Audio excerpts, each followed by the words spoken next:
Hey guys, so my favorite book ever is Tender is the Night by F. Scott Fitzgerald.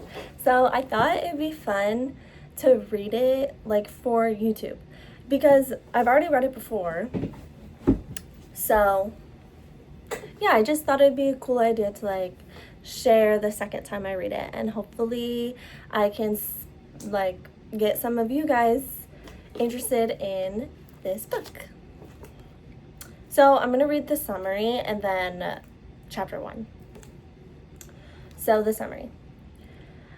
Set on a French Riviera in the late 1920s, Tender is the Night is the tragic romance of the young actress Rosemary Hoyt and the stylish American couple Dick and Nicole Diver. A brilliant young psychiatrist at the time of his marriage, Dick is both husband and doctor to Nicole, whose wealth goads him into a lifestyle not his own, and his growing strength highlights Dick's harrowing demise. A profound study of the romantic concept of character, lyrical, expansive, and hauntingly evocative, Tender is the Night, Mabel Dodge Luhan remarked, raised F. Scott Fitzgerald to the heights of a modern Orpheus. So, that's the summary. Now, I'm going to read chapter 1. And also, just a disclaimer, this was written in the 1920s. So some of like the way that they like talk is like a little outdated. And also the last time I read this, I was pretty young. So I know like a lot of like older books, like they do have like some controversial topics. So if I read it and it becomes like controversial and not good, then I will stop reading it and delete the video. So anyway,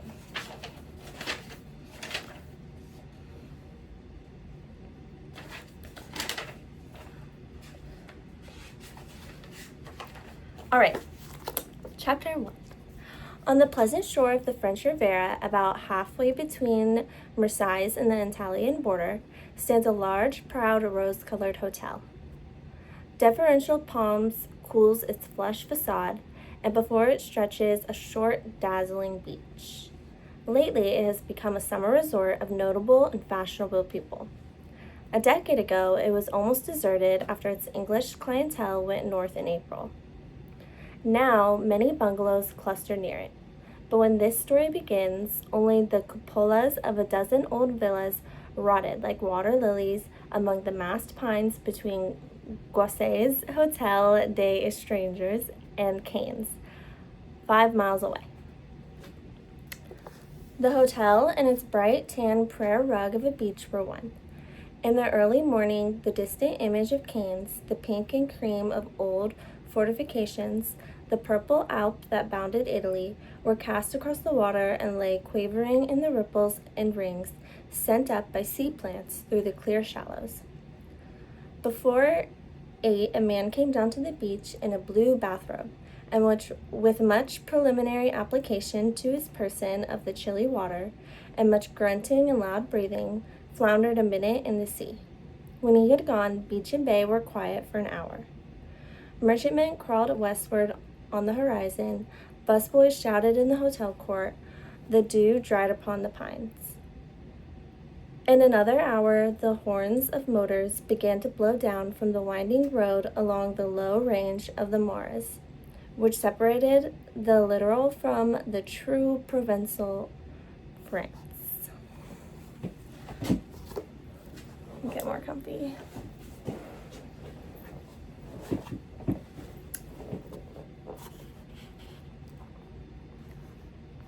A mile from the sea, where pines gave way to dusty poplars, is an isolated railroad stop, whence one June morning in 1925, a Victoria brought a woman and her daughter down to Goisset's Hotel. The mother's face was of a fading prettiness that would soon be padded with broken veins. Her expression was both tranquil and aware in a pleasant way. However, one's eye moved on quickly to her daughter, who had magic in her pink palms and her cheeks lit to a lovely flame, like the thrilling flush of children after their cold baths in the evening. Her fine forehead sloped gently up to where her hair, bordering it like an Real. Sorry. Her fine forehead sloped gently up to where her hair, bordering it like an armorial shield, burst into lovelocks and waves and curlicues of ash blonde and gold. Her eyes were bright, big, clear, wet, and shiny. The color of her cheeks were real, breaking close to the surface from the strong young pump of her heart. Her body hovered delicately on the last edge of childhood. She was almost 18, nearly complete, but the dew was still on her. At sea, the sky appeared below them in a thin, hot line. The mother said, "Something tells me we're not going to like this place." "I want to go home anyhow," the girl answered.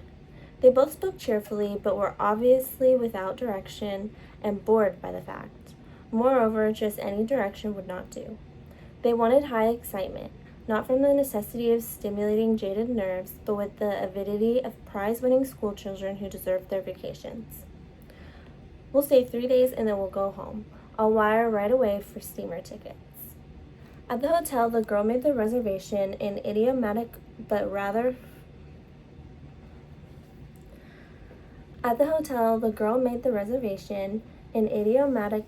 flat French, like something remembered. When they were installed on the ground floor, she walked into the glare of the French windows and out a few steps onto the stone veranda. When they were installed on the ground floor, she walked into the glare of the French windows and out a few steps onto the stone veranda that ran the length of the hotel. When she walked, she carried herself like a ballet dancer, not slumped down on her hips, but held up in the small of her back. Out there, the hot light clipped close her shadow, and she retreated. It was too bright to see. 50 yards away, the Mediterranean yielded up its pigments, moment by moment, to the brutal sunshine. Below, the balustrade of faded brick cooked on the hotel drive.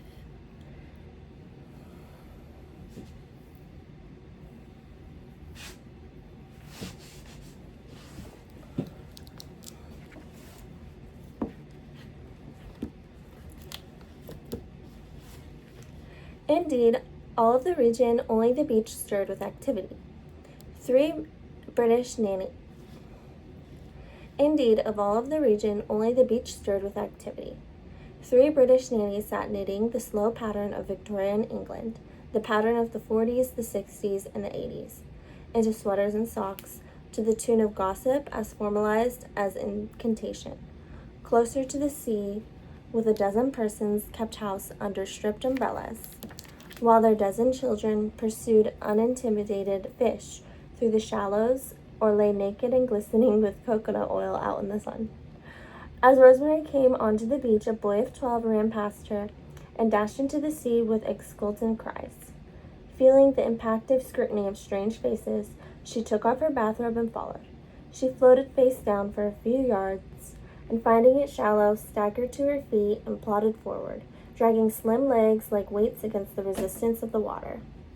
When it was about breast high, she glanced back toward shore. A bald man in a monocle and a pair of tights, his tufted chest thrown out, his brash navel sucked in, was regarding her attentively. As Rosemary returned to the gaze, the man dislodged the monocle, which went into hiding amid the facious whiskers of his chest, and poured himself a glass of something from a bottle in his hand. Rosemary laid her face on the water and swam a choppy little 4-beat crawl out to the raft. The water reached up for her, pulled her down tenderly out of the heat, seeped in her hair, and ran into the corners of her body. She turned round and round in it, embracing it, wallowing in it. Reaching the raft, she was out of breath. But a tanned woman with very white teeth looked down at her, and Rosemary, suddenly conscious of the raw whiteness of her own body, turned on her back and drifted toward the shore. The hairy man holding the bottle spoke to her as she came out. "I say, they have sharks out behind the raft." He was of intermittent nationality.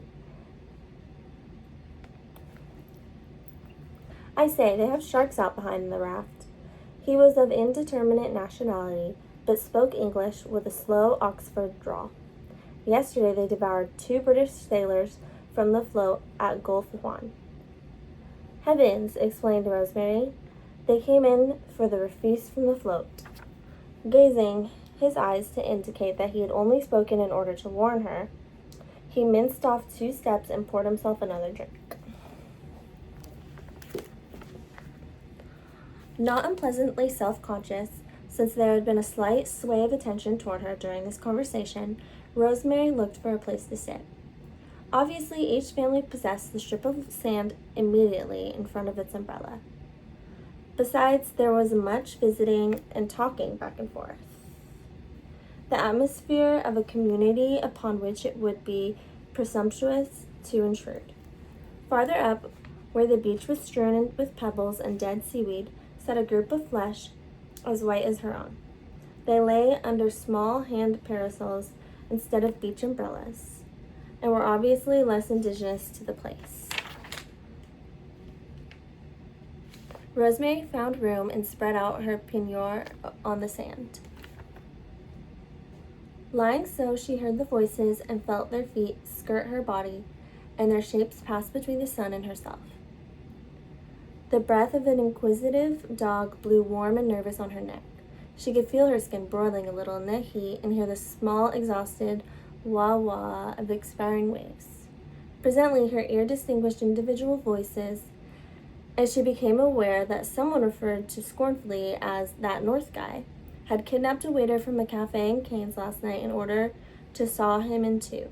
The sponsor of the story was a white-haired woman in a full evening dress, obviously a relic of the previous evening, for a tiara still clung to her head and a discouraged orchid expired from her shoulder.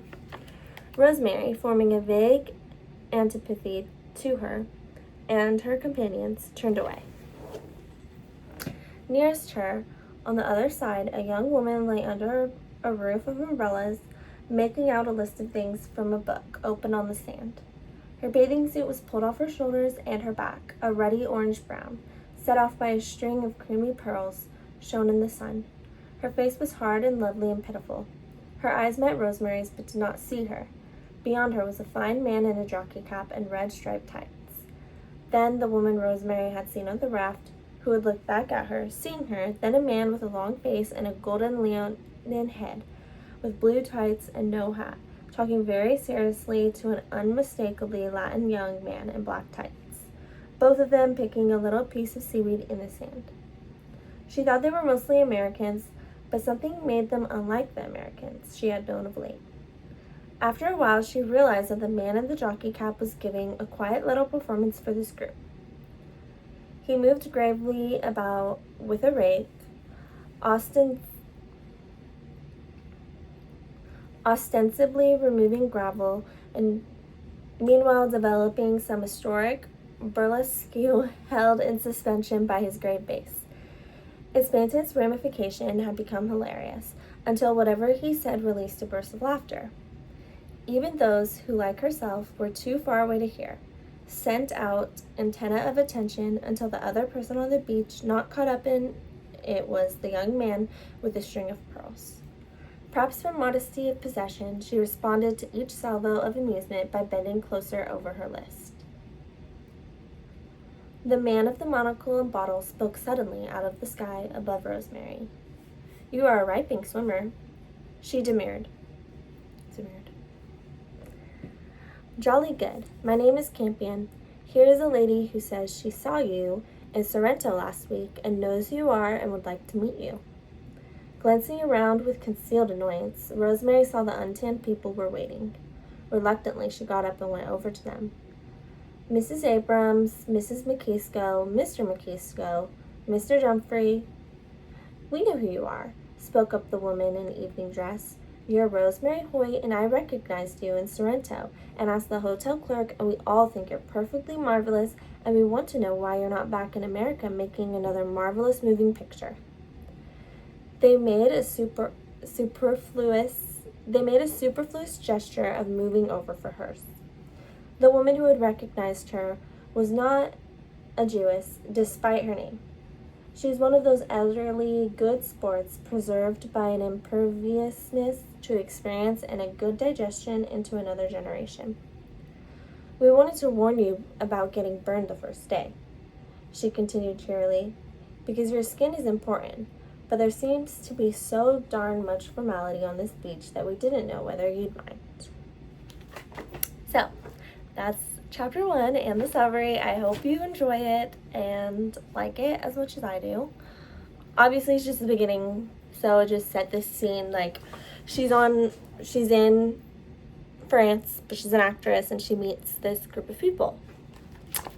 So,